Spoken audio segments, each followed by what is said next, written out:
Hello and welcome to S&S Cycle. My name is Dennis Schaefer and I'm standing in the S&S Museum at the corporate headquarters and manufacturing facilities in Viola, Wisconsin, in the beautiful western part of our state.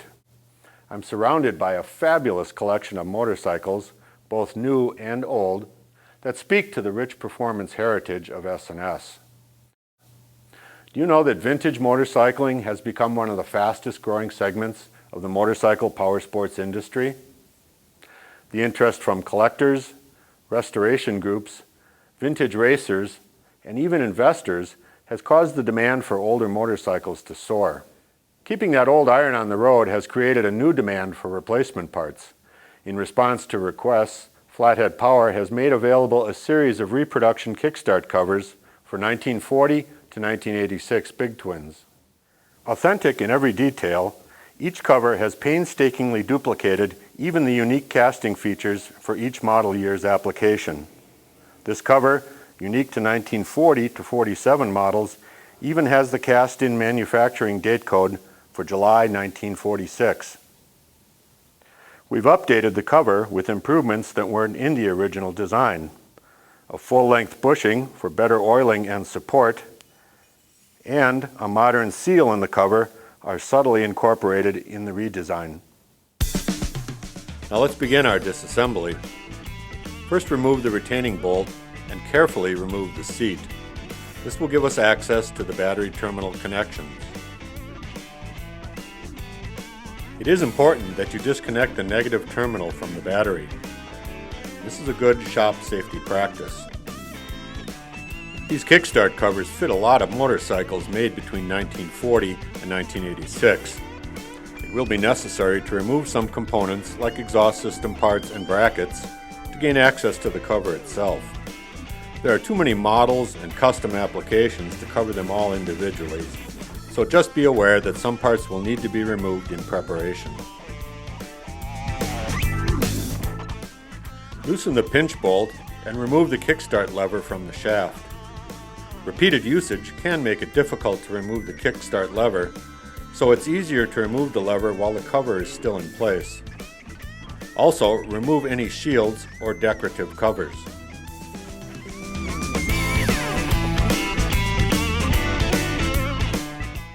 Continue by draining the transmission fluid. Again, this is best done when the fluid is at operating temperature. Removing the filler cap will permit the oil to drain faster. Then remove the drain plug and drain into an appropriate container.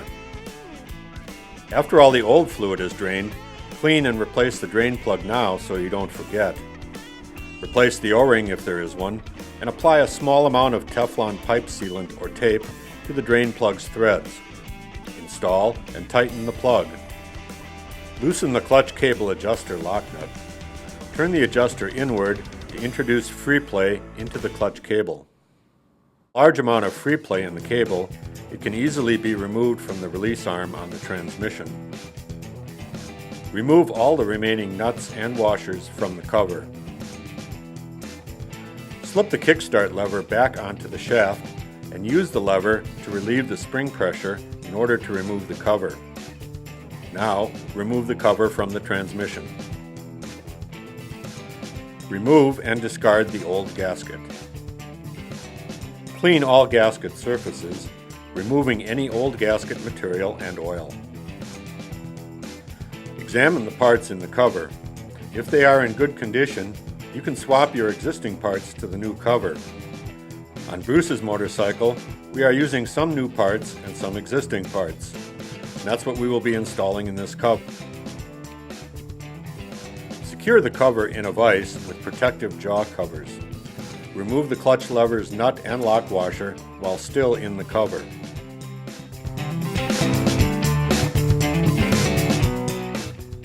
Remove and discard the E-clip. The release lever shaft can now be removed from the cover. With the shaft removed, the release finger and washer are freed from the cover. Bend back the tabs on the lock washer. Remove the nut and lock washer. Remove the kickstart gear from the shaft. Use a plastic hammer, mallet, or brass hammer and tap the shaft free of the cover. Remove the chamfered washer. Wash all parts in solvent and then blow dry. Apply oil to the new replacement clutch release shaft. Slide into our new cover and through the release finger and washer.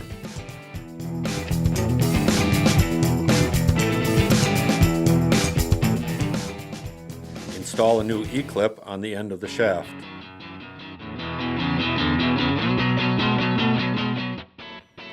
Apply a small amount of Loctite 243 blue to the threads. Install the spring stud until it bottoms in the cover.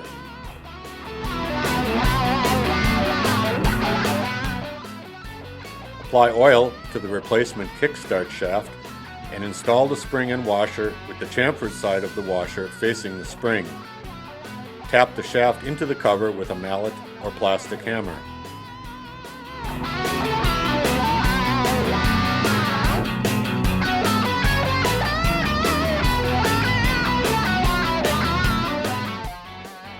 Install the kickstart gear on the end of the shaft with the dowel pin in the 7 o'clock position. The replacement gear is a press fit onto the shaft. Use a 3/4 inch socket and hammer to drive the gear onto the shaft.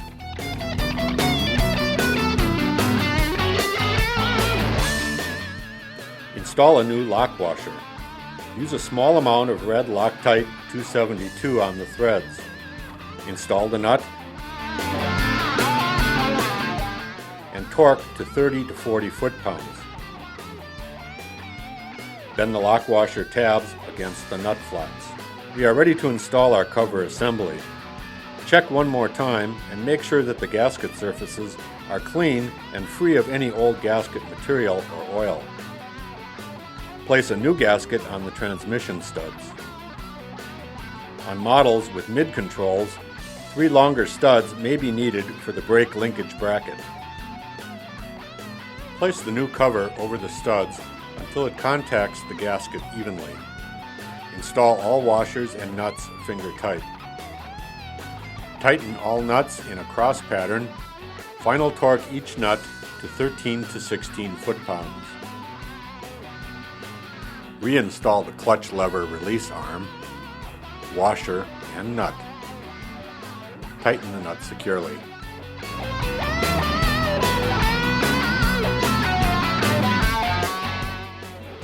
Reconnect the clutch cable and adjust for proper free play.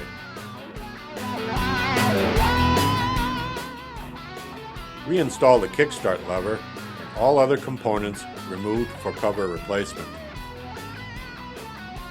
Refill the transmission with the correct type and amount of fluid as specified. Reconnect the battery's negative terminal and reinstall the seat. Make sure that the kickstart lever clears the muffler and adjust the muffler location as necessary. Now it's time to ride.